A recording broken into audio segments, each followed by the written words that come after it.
excited at the same time. Siyempre, kinakabahan. So, special din siya kasi this is our second anniversary. So, yun. Kaya siya July 2. Actually, ang gusto lang talaga solemn. Yung si Lord lang yung nararamdaman namin that time. And mas makita nila yung essence ng marriage. Bakit merong marriage? Bakit ginawa ni Lord yung marriage? Sabi sa Genesis 2 verse 22, 24, and 25, ito ang dahilan kaya iniiwan ng lalaki ang kanyang ama't ina, nagsasama sila ng kanyang asawa, at sila'y nagiging isa. I don't wanna miss it all somehow. Looking everywhere but here and now. Holding every moment well.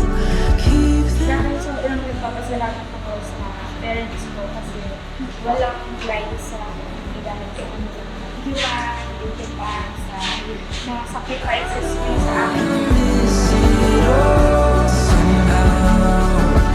Looking everywhere but here and now. Holding every moment well. Ikaw naman, Glyza, tinatanggap mo ba si John Deere upang maging asawa? Mamuhay na magkasama ayon sa itinakda ng banal na matrimonyo. Siya ba'y iyong iibigin, aaliwin, igagalang at iingatan sa sakit at sa kalusugan at tanging sa kanya lamang pipisan habang kayong dalawa ay nabubuhay? Opo.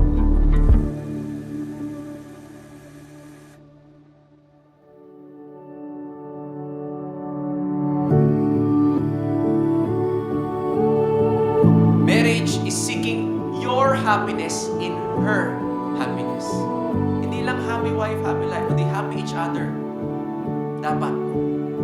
Because, iisa na kayo. Happy husband, happy life. Happy wife, happy life. Because, yan ang covenant ng Lord.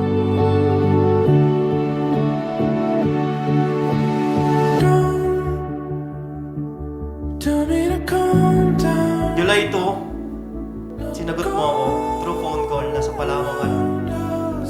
Kaya now, happy anniversary sa atin. Sa 2 taon, nakita ko kung paano kami nago at patuloy pang sinabago ng Panginoon. Nasaksihan ko kung paano kakiligin sa mga salita niya.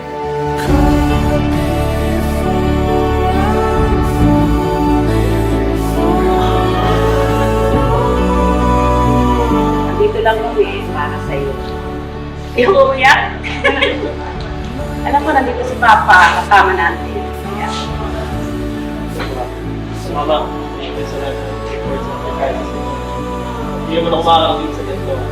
Thank you guys. Thank you. God bless. Love you. love you. Thank you. You're right in front of me. The answer. The answer.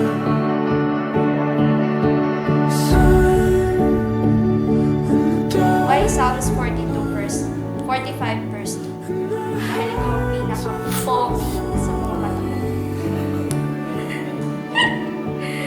Thank you kasi you speak kind words in a beautiful way, lalo na kapag tinutoyo ako.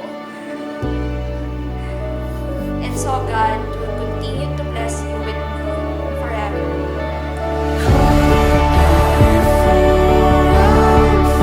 Tinanong ko yung sarili ko, I'm worthy for you, Ma'am Glenn. And ask the Lord kung kailan ako ready sa relationship. Then suddenly, nag-chat ka sa akin. Ito pala yung plano ni Lord na i-plan greater than either of us. Hindi natin ma-imagine. From the moment you brought me into my life, I've been blessed with love that mirrors His grace and mercy. Marriage is not based not just on democracy but theocracy. Theo meaning God. God should rule our marriage. Bakit? Marriage is God's idea.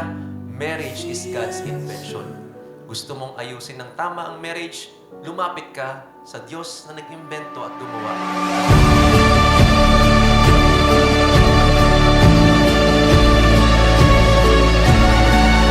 Sa kabila ng mga kwento mo, ako ang may pinakapayapa at may pinakamasayang puso. Dahil tama nga si Lord. May tama sa Kanya at may tama sa akin yung lalaking ibibigay niya. Live out this love every day. I will stand by your side in seasons of joy and sorrow. At sa pagbubukas ng Panginoon ng bagong pahina ng buhay natin, bilang bagong mag-asawa, isa lang yung ipapangako. Ipinapangako ko na kasama mo akong luluhod at magbibigay papuri sa Panginoon sa kahit na anong panahon. I will listen to you, an open heart, speak to you with honesty, and pray for you daily. Sa masaya, sa pagsubok, o kahit sa lungkot. I love you, my love. Again, happy anniversary. Today, I vow to love you, not just with words, but with actions, and to live out this love every day.